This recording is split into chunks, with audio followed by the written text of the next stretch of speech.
Football has never been this boring, and Neymar is the only one who can save it. In 2024, European football has come to a stage where only two teams compete for the UEFA Champions League. Just 10 years ago, this wasn't the case. Nobody knew if Cristiano Ronaldo's Real Madrid could overcome an unbeatable Juventus side, or if Pep Guardiola's Bayern Munich could stop a rampaging MSN Barcelona. The competitive scale has fallen so miserably that in the last 50 possible league champions across Europe's top 5 leagues, there have only been 15. Furthermore, the difference in levels of the Ballon d'Or rosters 10 years apart is unimaginably bad. I mean, let's be honest, could Bellingham, Vinicius, or even Kylian Mbappe really compare to the individual heights achieved by Neymar and Suarez, let alone Messi and Ronaldo? Whoa. Hold up. Are you talking about that lazy, party animal, showboat, fat, money hungry, never won anything with his country Neymar? Yes, precisely that Neymar. Because everything you just said is the complete opposite of boring. On the 19th of November 2005, the Santiago Bernabeu witnessed a breathtaking spectacle. The Madrid Ultras rose from their seats to give a standing ovation not to a Real Madrid icon, but a Barcelona hero. Earlier in the transfer window, Real had successfully hijacked David Beckham's signature from FC Barcelona. Barca had prioritized this transfer publicly, making Ronaldinho look like a mere consolation prize. Real deployed a power-packed lineup featuring two-time Ballon d'Or winner Ronaldo Nazario, World Cup winning midfielders Zinedine Zidane, Spanish record goal scorer Raúl, star signing David Beckham, and emerging talent Robinho, and iconic left-back Roberto Carlos. With the difference of only 1 point between the two, El Clasico was set to be the most important game of the league season. Things started off well for the Catalans after Messi assisted Eto'o for the first goal of the match. Minutes later, Deco picked up a yellow card. But it was in the 40th minute when Ronaldinho showed us what it means to be amazed. After receiving a cross from the center of the field, Ronaldinho was able to break Sergio Ramos's ankles before sitting him down. He followed this up with a perfect cross which Messi unfortunately headed wide. Minutes earlier, Ronaldinho got past a player simply using his exceptional ball control. Through the entire game, we saw El Gaucho dominate his counterparts individually, where not one Real Madrid player could even think of touching him that day. In the 58th minute, he struck gold.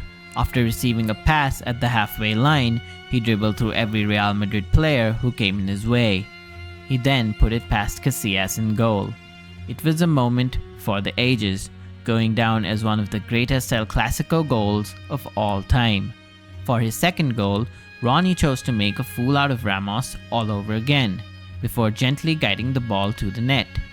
The match ended with a scoreline of 3-0, but to everyone in the stadium, it meant much more. They knew they had witnessed one of the greats of the game cement his name into the history books. A performance so full of brilliance that it could never be repeated again. Seeing something like this is almost impossible in 2024. Teams are so obsessed with control that they would rather not lose the ball than create a chance. A prime example of this was seen earlier this year when Manchester City faced Wolverhampton. Jeremy Doku, who is more than capable to go past any player in the Premier League, would receive the ball multiple times on the left wing, but only on the rare occasion would he ever attempt to make a dribble, let alone put in a cross. Instead, he would safely pass it back or wait for an overlapping run. Keep in mind, this was when City were a goal down. But why?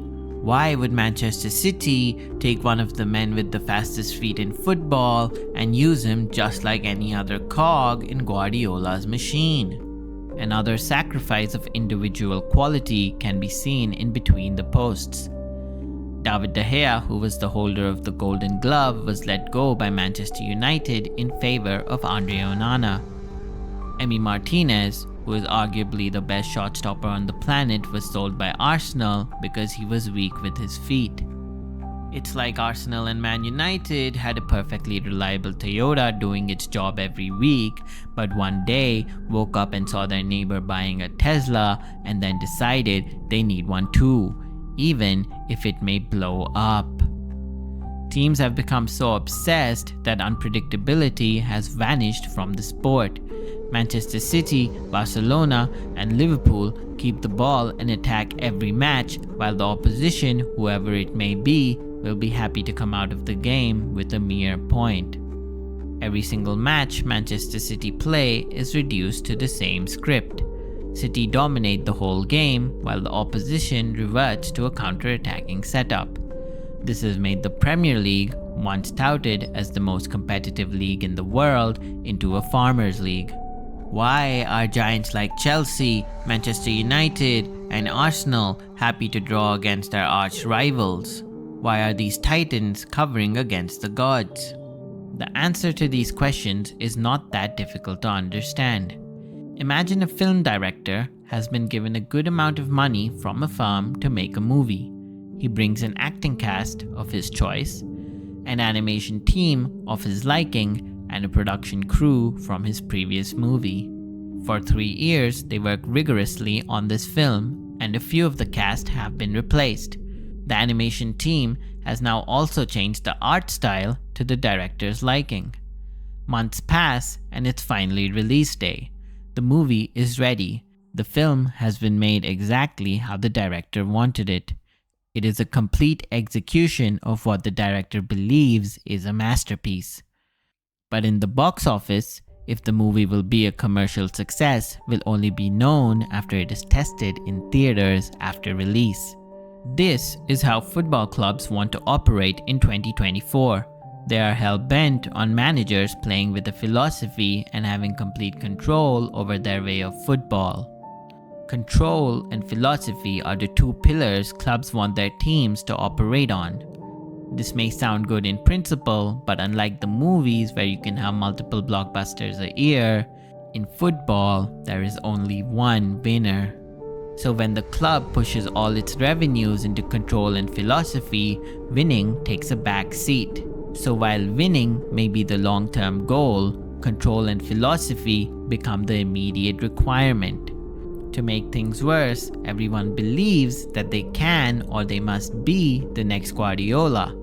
But people forget that Pep has been doing this for almost 20 years and came from a club that did it for almost 40 years.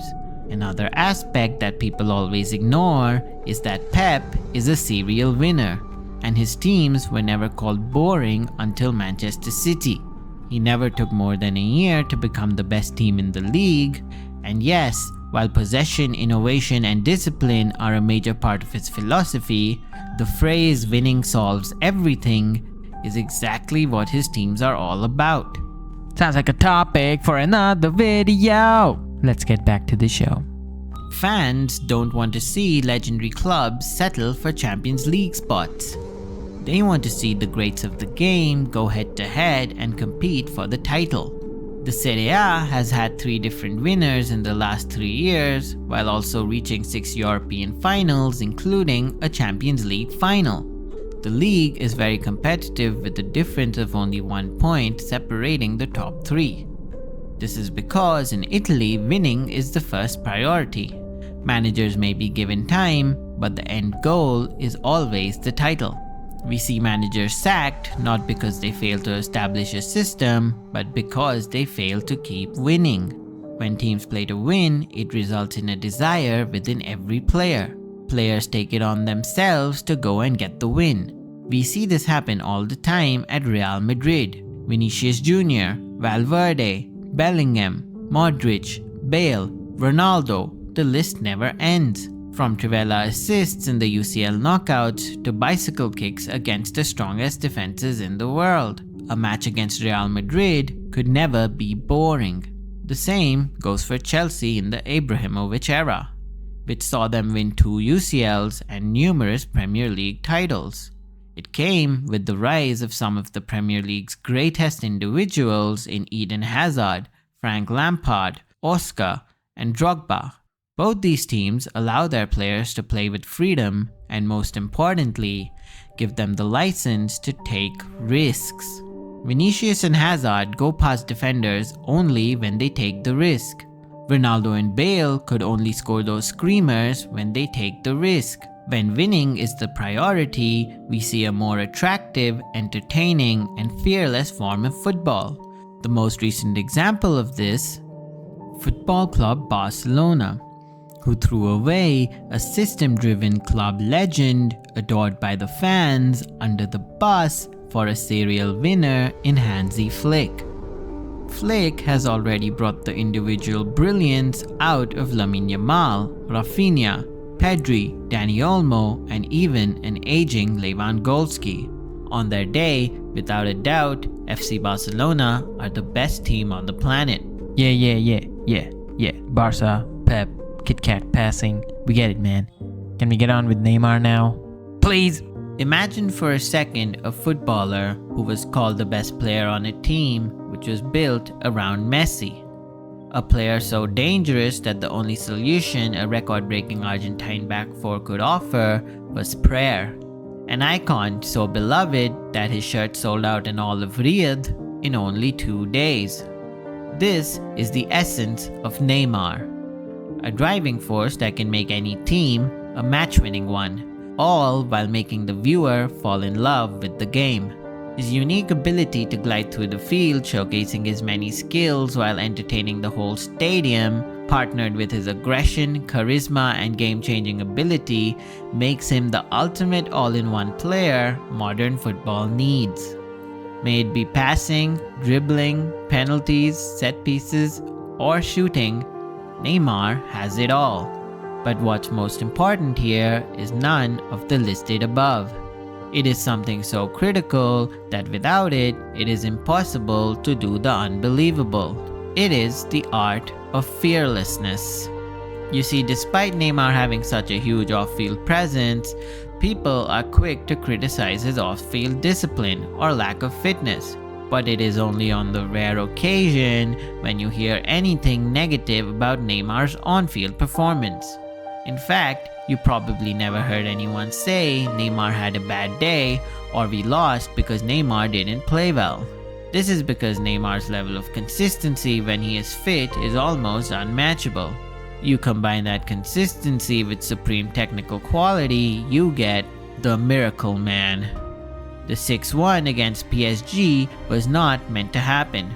Everyone who watched the game knew that Neymar made it happen.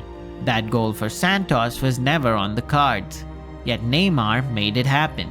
From the Elasticos to the Rainbows to the Trivelas, Neymar makes it happen. Any day of the week, Neymar can be the match-winning X-factor any team needs. His stats for Brazil are also an expose on how important Neymar is. If you take a look at Brazil's statistics without Neymar, Brazil looks like an average team with no chance of competing in any international tournament. These numbers make Brazil's star players like Vini, Rafinha, and Rodrigo look like mere pawns being carried by their king wherever they go. So much so that Brazil's stars openly admit how important Neymar is to the national team. Neymar's last appearance for Brazil was on the 27th of October 2023. This is more than a year ago. Today, Brazil sit on a shaky 5th spot, only 1 point clear of Paraguay in the CONMEBOL qualifiers, desperately clinging on for qualification. Without the presence of their talisman, Brazil can never execute their most impactful strategy. There is a term for this tactic that any team can adopt quite easily. It is called pass it to Neymar. Much like Argentina and Messi, Brazil look to start their attacks with Neymar. On numerous occasions, we have seen Brazil thrive this way. The same can be said about Neymar's time at PSG under Thomas Tuchel and Unai Emery. Although it may be going unnoticed, Neymar is also the last main character left in football. Yes, Mbappe and Haaland are exceptionally good, but Rodri is winning the Ballon d'Or at Man City. Kylian Mbappe is comparable to his teammate Vinicius Jr. at Real Madrid. Everyone in Brazil knows there are levels between Vini and Neymar.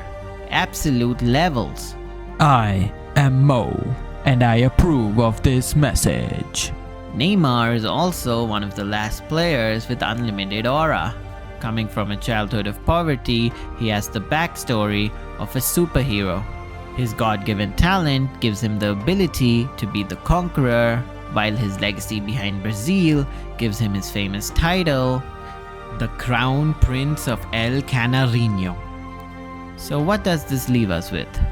A passionate audience drifting away from the sport they fell in love with, money-hungry federations who never care to think about their fans, let alone the players, the Crown Prince of Football who never claimed his throne, and most importantly, a void. A void in the fans' hearts, a void on the pitch, a void in the federation's plans, and a void on the prince's head. Yes, a club is always core to a fan. A football fan fights for his crest, but every club is led by a hero. Messi at Barcelona, Mourinho at Chelsea, Ronaldo at Madrid, and Pep at Manchester City. Today, Neymar is the leader of Brazil. Everyone knows for Brazil to have a realistic shot at the World Cup, Neymar is key. Goals are extremely pleasing, but only when they are earned. Most goals today are either outcomes of set pieces, forced penalties, or robotic unnatural manufactured attacks. Passion and individualism is almost a forgotten reality. When it comes to Neymar, you know what you're going to get. There has never been a game where Neymar went unnoticed. Yes, he does flop on the deck, but let's not forget what Neymar does with the ball and what defenders do without the ball. The European Super League was called a disgrace by everyone until it became the UEFA Champions League. For real, the UEFA Champions League is nothing but the new European Super League. In 300 days, the throne for the king will be up for grabs again. But if Brazil are to win the 2026 FIFA World Cup, we will see the greatest individual performance in the history of the sport. Neymar will need to eclipse Messi's 2022 run as well. It may never happen, but one thing's for sure. Many will fight, many will fail, but for the sake of football, the prince must claim his crown. Alright guys, that was the end of the video. If you stayed this long, you definitely love Neymar. And do let us know in the comments if you want to see him in the 2026 World Cup, or even if you think he's actually finished. Like, share, and subscribe if you love the content, and stay tuned for the next one.